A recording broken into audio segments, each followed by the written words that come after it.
تعد مقبرة كوم الشقافة من أهم المقابر الرومانية التي كشف عنها بمصر حتى الآن، وقد أطلق عليها لفظ كاتاكومب لتوغلها في أعماق الصخر لعدة طبقات وامتدادها في اتجاهات مختلفة على غرار مقابر روما الأثرية التي هي على هيئة دهاليز وشارع.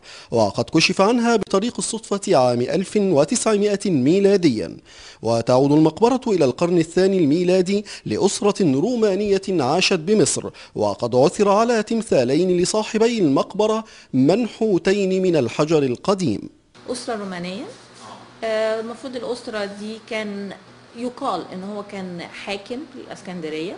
بعض الناس التانية قالت إن هي كانت أسرة ملكية، لأن هم بدأوا إن هم يتصوروا بالملك أو بالمسؤول وهو لابس التاج المزدوج.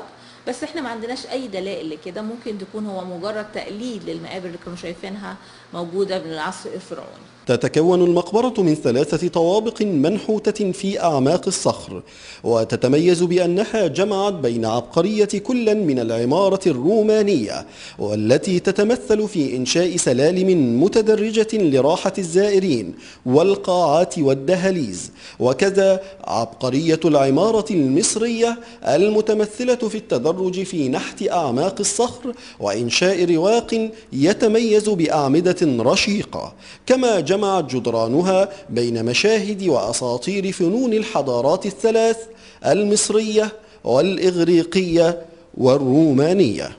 فبنلاقي من أكتر المعالم المميزة في المقبرة تمثالين لأصحاب المقبرة الأساسيين. بنلاقي التمثال الملامح بتاعته ملامح رومانية، تسريحة الشعر تسريح رومانية، بس شكل التمثال نفسه مصري. بنلاقي تمثال واقف مستقيم، وبنلاقي الرجل الشمال قبل متقدمة الرجل اليمين، وده كان أحد ملامح الفن المصري القديم.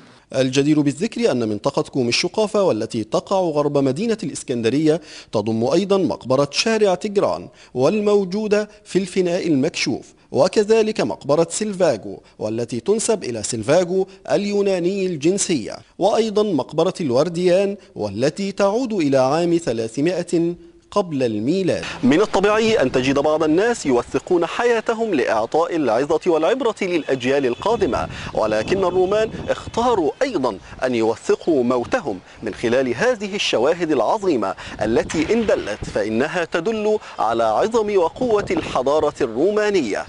أحمد طه، الكوثر، كوم الشقافة، الإسكندرية.